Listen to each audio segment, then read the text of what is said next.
De la participación, se concentró al parecer la asistencia a los locales de votación durante la hora de almuerzo, ahora ha bajado y bueno, el temor de la abstención que ha estado presente en toda esta jornada de elecciones. Vamos a analizar la primera parte de este proceso de municipales 2016. Estamos con Mauricio Morales, director del Observatorio Político Electoral de la Universidad Diego Portales, nuestro experto electoral. Mauricio, ¿cómo estás? Muchísimas gracias. Hola, ¿qué tal? ¿Cómo les va? Gracias por invitarme. ¿Qué te ha parecido hasta ahora la evaluación que se ha hecho? Bueno, obviamente que no tenemos todavía el nivel de participación, pero sí durante la mañana el nivel de asistencia, instalación de mesas, la constitución. ¿Cómo lo evalúas? La evaluación es positiva desde el punto de vista de que no esperamos mucho de esta elección. Es mucho mejor esperar poco de una elección a esperar mucho, y en este caso nosotros estimamos que la participación va a estar por debajo del 42%, 43% que fue la elección pasada. Claro. De hecho, la elección municipal de 2012 no es donde votó menos gente. Muchos dicen donde votó menos gente. No, donde votó menos gente desde el 89 en adelante ha sido la segunda vuelta presidencial de 2013, donde rebajamos la barrera de los 5,7 millones. En la última elección municipal participaron 5.790.000, aunque depende cómo lo calcules, porque en alcaldes tenemos 5.790.000 emitidos y en el caso de concejales 5.770.000.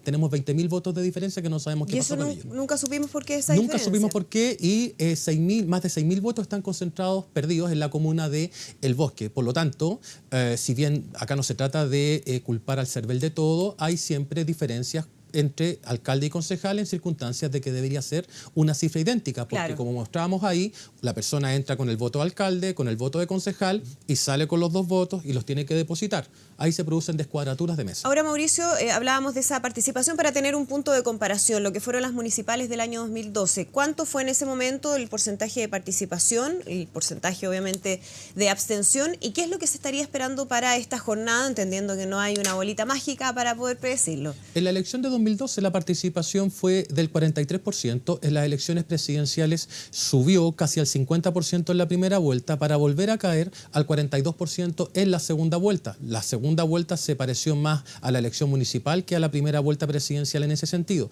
Y lo más preocupante no es tanto el volumen de participación. Yo sé que eso es lo más relevante para todos que estamos mirando, la evolución cuantitativa de la participación, sino que también es muy relevante observar la composición de la misma. Hemos mostrado durante toda la jornada que la participación en comunas como Ñuñoa o Providencia fue mucho mayor en comparación a comunas como Puente Alto o La Pintana. Si en Ñuñoa, en la elección pasada municipal, votó el 45%, en Puente Alto lo hizo tan solo el 29% y en La Pintana el 30%. En consecuencia, hay un evidente sesgo de clase en la participación que también tiene como otro ejemplo lo que estaba pasando en Pudahuel.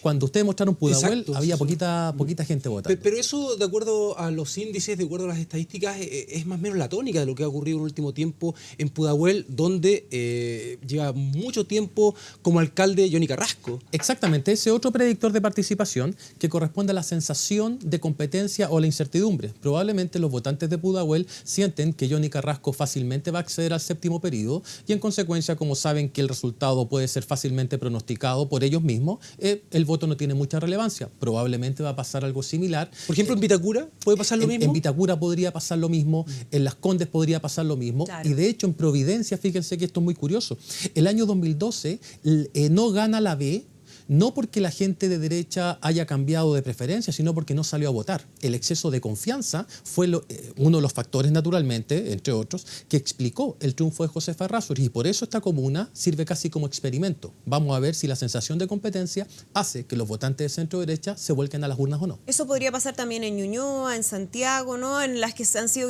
llamadas como las grandes batallas, esa sensación de que hay realmente una competencia muy estrecha que pueda llevar más gente a participar en el proceso. Así es, y lo que esperamos que también ocurra algo similar, pero desde otra perspectiva, es lo que pasaría en La Pintana.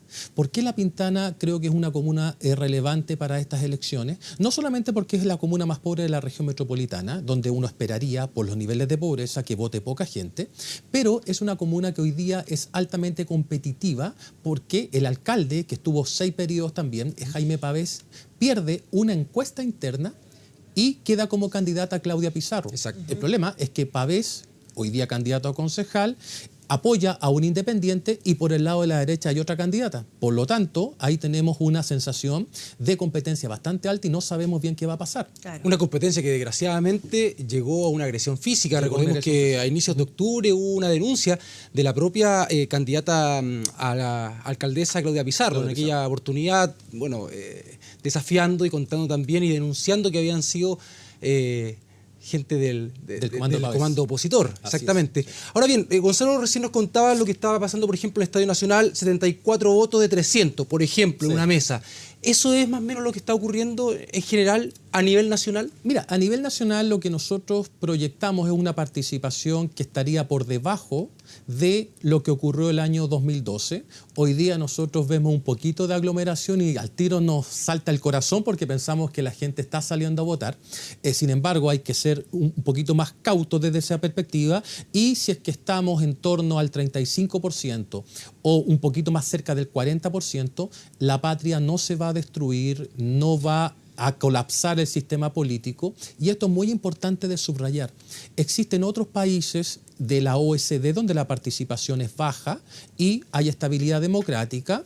Suiza, por ejemplo, ustedes van a decir, pero Suiza tiene un PIB per cápita y niveles de igualdad mucho mayores que los de Chile, correcto, pero también existen países donde hay una superparticipación y donde la calidad de la democracia no es tal. Por ejemplo, y sin ir más lejos en América Latina, la participación con voto obligatorio, voto voluntario, en Ecuador, Venezuela, Argentina, es ostensiblemente más que Chile y sin embargo sus niveles de calidad de la democracia son bastante bajos. Y por otro lado, hay un caso de ejemplo que es Uruguay, campeones mundiales de la participación, claro, con más del 95% y alta calidad de la democracia. En consecuencia, alta participación no necesariamente predice calidad de la democracia, alta calidad de la democracia, ni baja participación predice un colapso. Ahora hay un tema que puede ser interesante porque se puede dar dos miradas de un mismo hecho que tiene que ver con la baja participación. Tú mencionabas el caso de Suiza, ¿no? Una democracia muy sólida, muy estable. Dices, bueno, la verdad es que nadie siente que va a generar algún tipo de problema en el país el no ir a votar.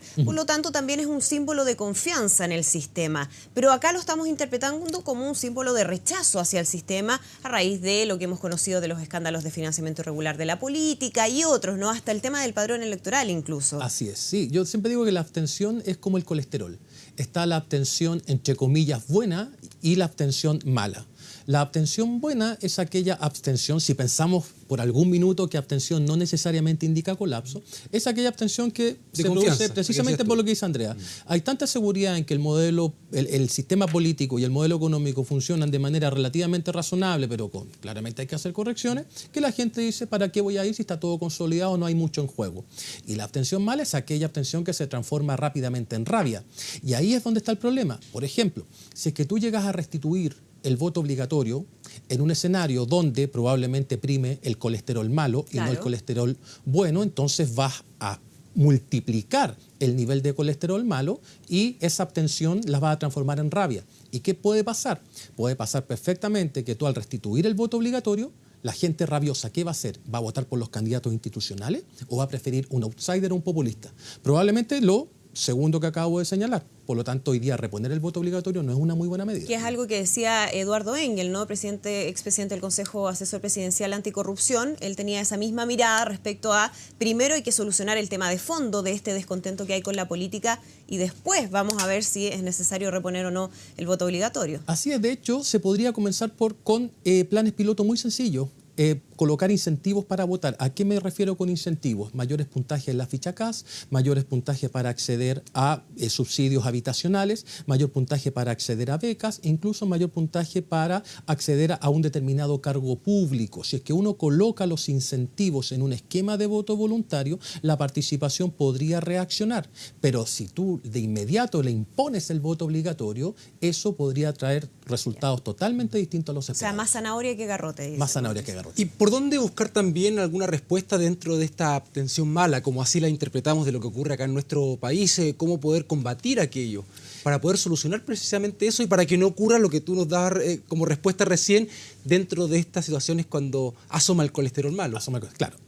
Vamos con algunos datos. Fíjate que de acuerdo a la evidencia que existe, solamente el 5% de los chilenos milita en algún partido. Ahora va a ser menos porque hubo un proceso de reinscripción. Identificación con partidos. Solamente el 17% de la gente se identifica con partidos de acuerdo a la última encuesta del CEP. Algo similar viene ocurriendo con la identificación ideológica de la gente en el eje izquierda-centro-derecha, que era el eje tradicional el que todos nosotros nos identificábamos y hoy día sigue a la baja. Por lo tanto, en ese ambiente es muy difícil repolitizar a la gente. ¿Qué hemos observado nosotros a partir de los datos de las encuestas de opinión? ¿Cuáles son los predictores de participación? Nivel socioeconómico, naturalmente, nivel educacional, siempre a mayor nivel socioeconómico, mayor predisposición a votar, a mayor nivel educacional también pasa exactamente lo mismo, y a nivel, cuando hacemos el análisis a nivel comunal, las comunas chiquititas, las comunas rurales, la participación. Por ejemplo, tengo los casos de La Estrella y Litueche. Usted va a decir, ¿dónde queda La Estrella? Sexta región. Claro. La participación es de más del 80%. Pero si nos vamos a la región metropolitana y los grandes centros urbanos, la participación, como decíamos recién, 29, 30, 35, 40%. Por lo tanto, ahí hay otro factor importante. ¿Qué es lo que explica la participación alta en La Estrella o Litueche? Para algunos es el acarreo el día de la elección, porque hay un acarreo programático y un acarreo clientelar. El acarreo programático es esta gente que se cambia de domicilio como voto estratégico y voy a decir, voy a cambiar a Santiago para votar por tal candidato e incidir en el resultado. Ese es un elector muy programático que se cambia y es un acarreo programático, por eso le llama así, y el otro es el clientelar, que es el día de la elección. Y el segundo factor que puede estar explicando por qué en las comunas pequeñitas y rurales hay más participación puede ser algo de conciencia cívica y para otros es todo lo contrario.